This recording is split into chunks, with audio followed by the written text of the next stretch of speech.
We will talk more about our latest mission, MRC-100, but as always,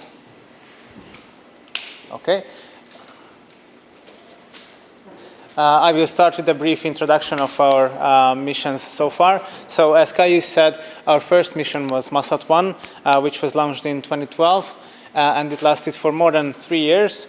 After that, a few years later, we had two satellites coming up, SMOG-P and ATR-1, which were launched by Alba Orbital in 2019. They operated for 9-10 months.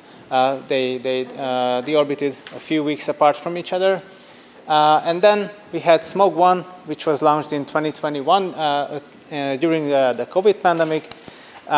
It is still in space, but the orbit itself, the orbit lifetime is around 20 years.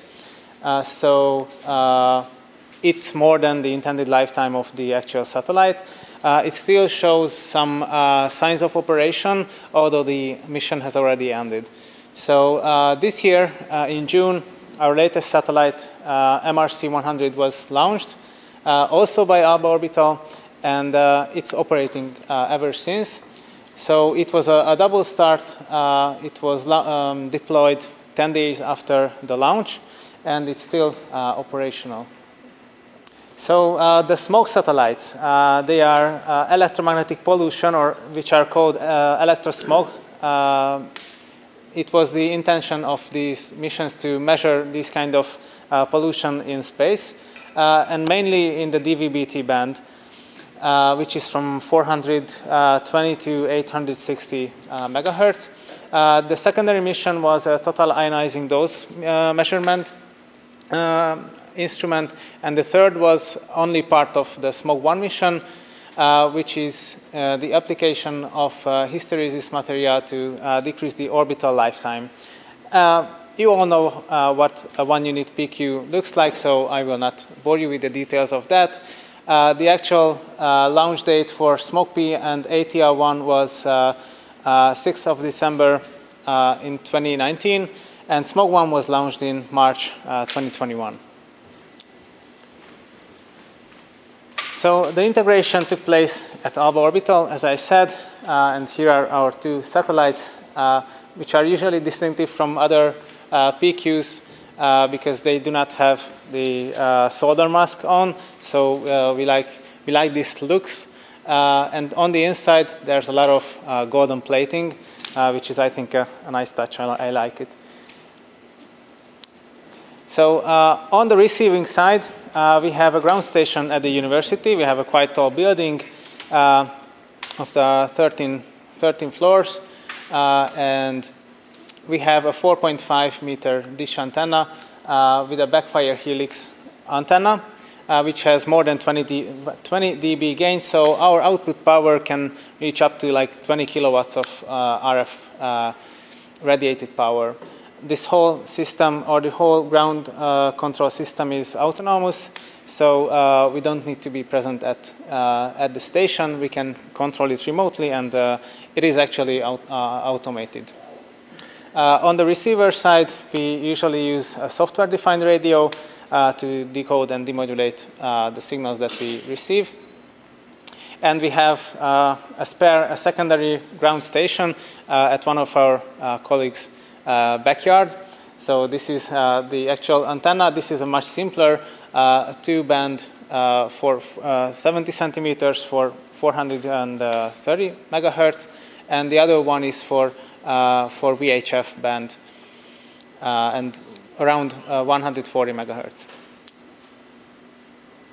So when we talk about the signals themselves, an SDR is very good if you want to see how it sounds, to be exact.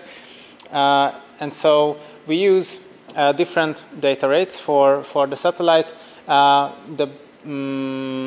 The default setting was 5 kilobits per second, but in case there's a need for energy management and we need to lower the power, we can decrease the data rate so that we have more energy per bit.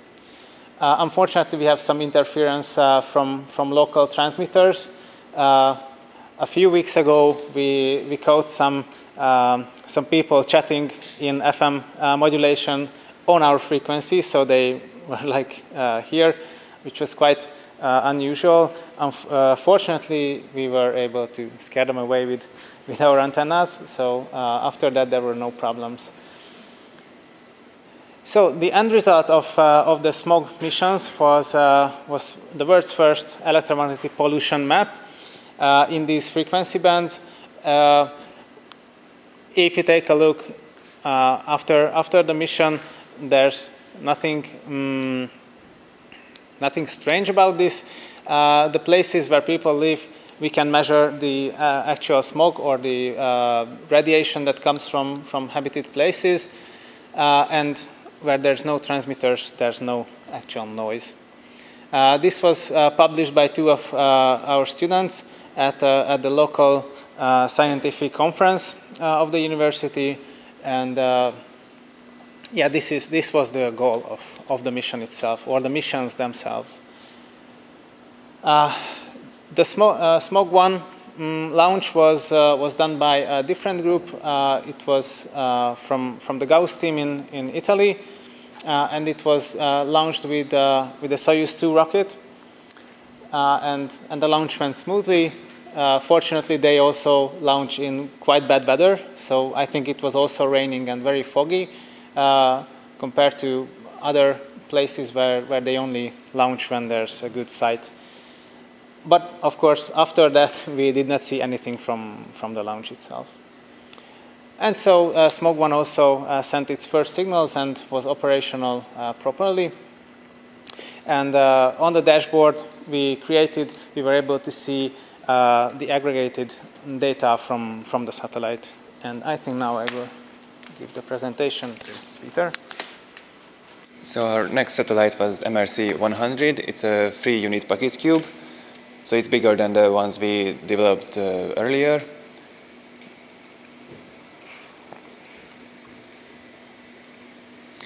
And because of its size, it has a lot more panels inside with a lot more experiments.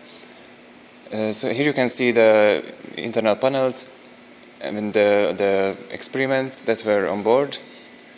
And also you can see that there are panels which are duplicated. This is done because of the redundancy. So we have 2 of each critical panels, and the most important experiments are also duplicated. In the middle you can see the 2 battery packs, and there are 2 electromagnetic orientation controlling panels that are also very visible on this panel. And here you can see a block diagram of the satellite. It mainly focuses on the power management system, which begins with solar panels on the 4 longer sides of the satellite. And those panels are connected to maximum power point tracking step-down converters. There are actually 4 of them on the... So there's actually 4 of those MPPT controllers on the satellite. There's only 2 on this diagram, but we have 1 for each solar panel. And those charge our lithium-ion batteries, which are simple digital camera batteries. We have 2 of those on board with their protection circuits.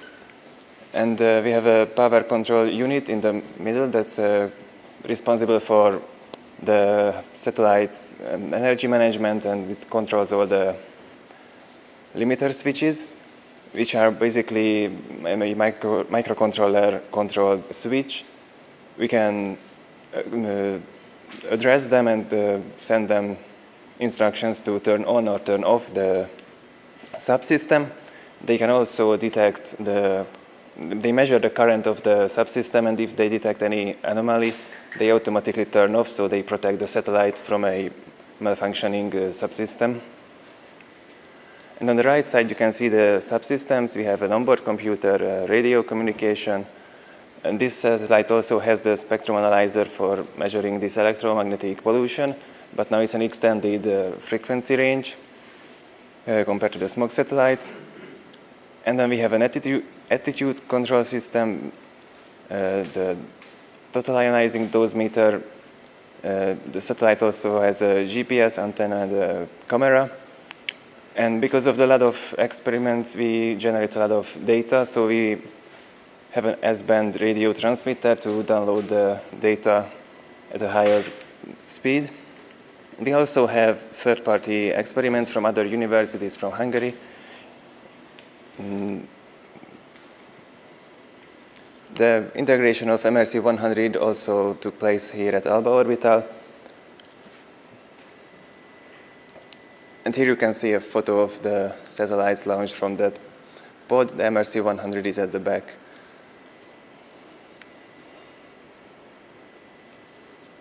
And once the satellite is in orbit, we could receive its signals and created this dashboard to display the telemetry data. Here you can see that the battery is around 3.5 volts. It's quite cold. It was quite hot at the moment it was measured.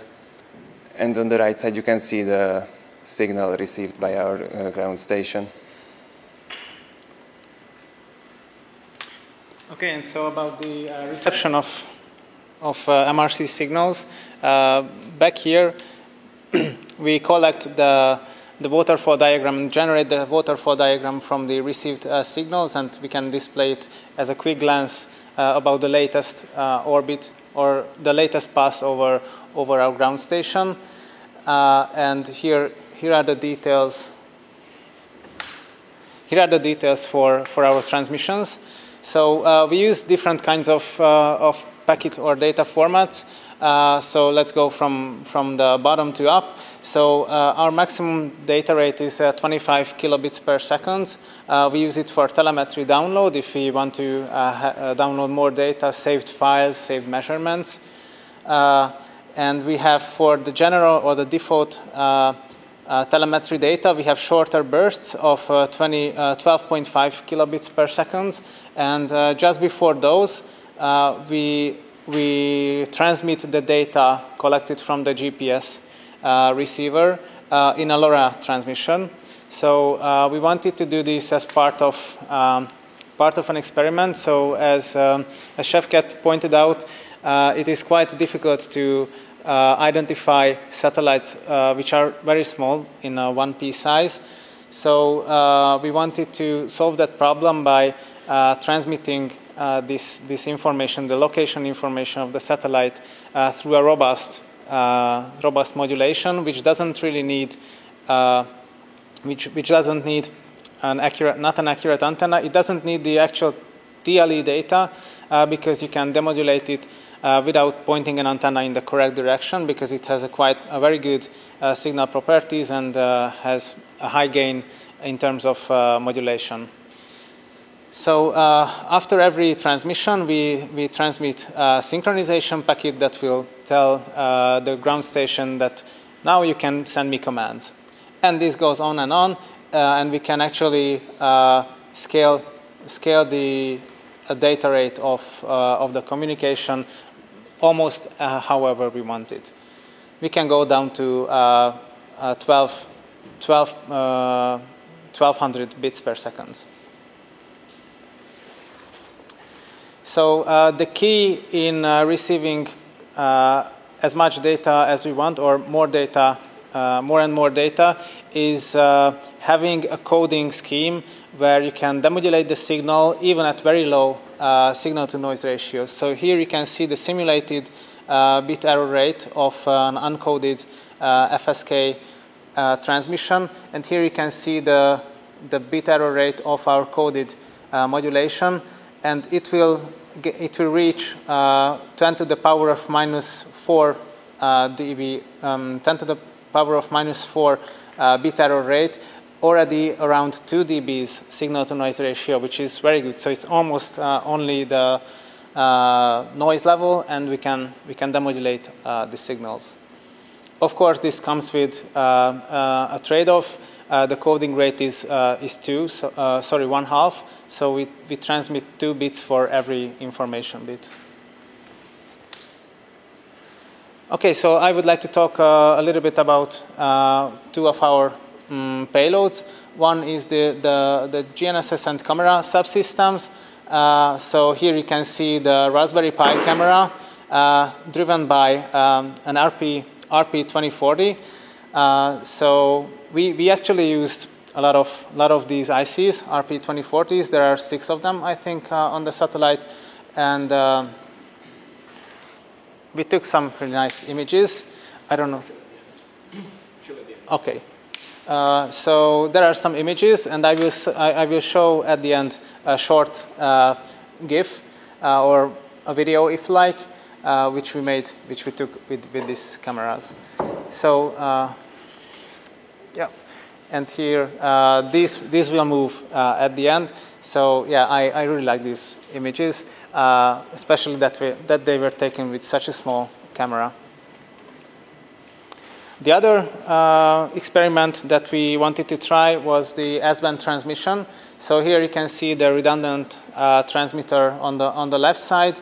It uses a Silicon Labs IC with a power amplifier and an RF switch. And on the right side, you can see the patch antenna that was done in-house. So that's why it looks a bit sketchy. But this is a tuned and directional antenna on 2.2 gigahertz. And we can go up to, all the way up to 2 megabits per second with this transmission. It uses a GFSK modulation just like our UHF telemetry. And yeah, it's a cold redundant transmitter. And the maximum power output is 30 dBm EIRP, so that's 1 watts of RF power output from such a small satellite. So on the other side, we need to receive those signals. We need an antenna for that. So I did not point out, but actually this system, it was completely designed by students. So the transmitter was done by one student, and the receiver, the diversity reception was also done by another student. He built diversity dipole antenna, and also he built the LNA, the filter, and the demodulation and decoding part of this branch of the reception. Here you can see the feed antenna. It's inside the PVC tube, and we have recently purchased a new parabolic dish antenna for these purposes, which can go up to several gigahertz. So at the end of our presentation, here you can see the actual waterfall reception of those signals. They are much less distinct from the UHF reception. So this is a much wider band if you look at here. And these are the 2 channels of the 2 receivers. And so yeah, this is 1 megahertz of bandwidth. This is still a short bursts for demonstration, but we were able to go up, I think, almost to 1 megabits per second. And so this concludes our presentation, and if it's possible, I will try to show this short animated image.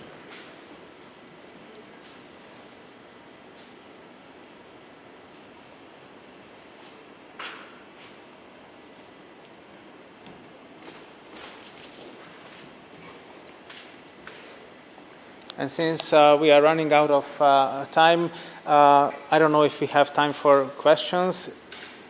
Caius, yeah. Do we have some time for questions, yeah, or we should? So has anyone got any questions for the BME team? Please go on, if there's any questions. Yeah, there are 2. It's impressive how many boards you've got stuffed into that 3P. Did you use a standard interface connection across the bottom or no?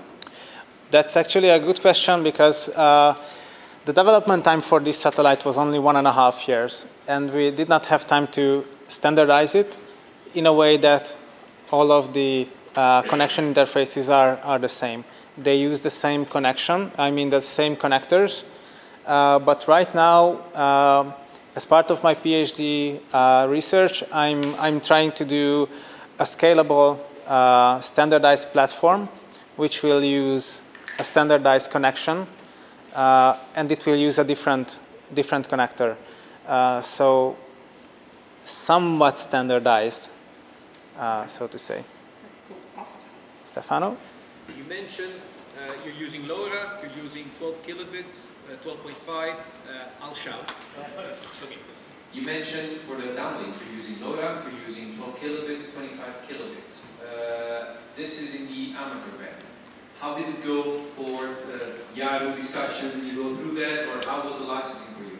So the license itself, it allows us to use 15 kilohertz. And as part of the research, the problem is that the license itself doesn't really say what the bandwidth means. Does it mean the 3 dB bandwidth, the 10 dB bandwidth? The 25 kilohertz or kilobit per second telemetry is just experimental, so we are not using it regularly. We tried it, but we can use 12.5 kilobits regularly. We use it for file download. For default transmissions, we also use that. And we can also configure LoRa for different bandwidths. And the default is also shorter, narrower bandwidth, 12. I think it's either 10 or 12 kilohertz. And as an experiment, we also tried it with larger bandwidth, 62.5 kilohertz. So yeah, that is the case. And we saw other licenses granted from IRU that were given out to LoRa transmissions in, I think, 62 or even 125 kilohertz. And next time we will ask for that, because they do give that. Although the amateur band, it should allow for, I think, 15 kilohertz. I think you can ask, but also I was wondering, what did you get some sort of, I don't want to say backlash, because that's not exactly the case, but yeah, a lot of times amateurs, oh, LoRa, this is not an open source thingy, so we don't want it on our band. Did you experience any of that? You mean, so the project itself is not open source, but the communication, it is. So no, what I mean is mostly the way amateurs typically communicate. LoRa is not a protocol that was born for radioamateur in mind. So there's a lot of radioamateurs that shout out, oh yeah, we don't want LoRa on radioamateur bands. No, we didn't. No, we haven't received any complaints regarding that. Oh, and look, it's spinning. So it's working. And if anyone's interested, this is PDF generated from LaTeX, which I didn't know that it was possible, but it is possible. So if you are creating a presentation in LaTeX, this is possible. So yeah, and actually, I did not say, but the camera was used for feedback from the antenna deployment. So here is the antenna. Just kidding. So we've got time for one or two more questions with the BME team. Does anyone else would like a question? I see Thomas raising his hand. Thanks for the presentation. Very impressive tracking. Thank you. I've got a beginner's question. I'm sorry about this. My background is in building bigger instruments for these missions. And I also designed and built an AIT unit. What's the AIT process behind this? And the AIT and qualification process behind this? Do you go through the same vibration and thermal vacuum phases as any other regular softwares, or is it simplified?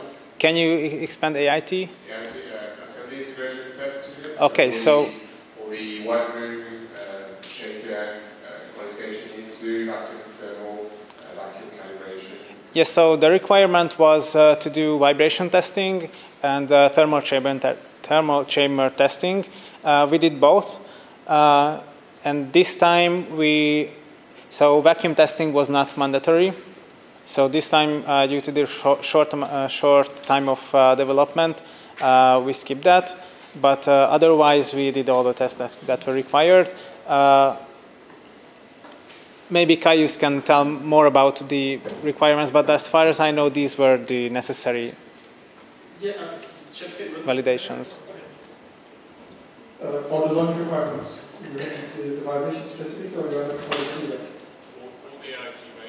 I mean, the most crucial one is the vibration. So the SpaceX or whoever the launcher they were really clear about it, and they had a custom graphic different than the NASA standard because of the orbital deployer. So we had to follow all of those and need to supply the reports to them, and then they were the middleman and then passing it to SpaceX. And if we didn't, they were letting us fly. Same goes with the licensing, except from the AIT. So we've got one more question from Andy. Hey, interested in your variable day rates. What difference did you see when you're using your variable day rates? Did you see improved link performance, and what sort of difference is there to the error rate? How much did you use that? Did you use your day rates to improve your link? So basically the point was to handle the critical emergency situations. So by default we use the 12.5 kilobits, which is normally fine, and if for some reason the battery wattage falls below a certain threshold, we start to decrease, the OBC autonomously starts to decrease the bandwidth, and also after a reset, or for example after deployment, it starts gradually increasing the data rate. If we have a good pass over our ground station, we usually go for the maximum allowed data rate. And yeah, for decreased data rates, we get better signal-to-noise ratios, mainly because of the signal processing that takes place after the reception. So we have some communication specialists at the department who wrote a receiver program for the satellite. The receiver part, and this is some marketing opportunity, it can be used by anyone. So it does Doppler correction, filtering, and it can also, yeah, this is good for any kind of satellites. It's called SMOG-CLI, so command line interface, SMOG-CLI2. You can find it on GitLab, and anyone can use it to receive satellite signals, and it's also good for our demodulation and decoding. So yeah, this is what we saw. We can have better signal-to-noise ratios because the energy per bit is larger with different data or narrower data rates. Thank you again, everyone, for the attention, for both of us. Appreciate it.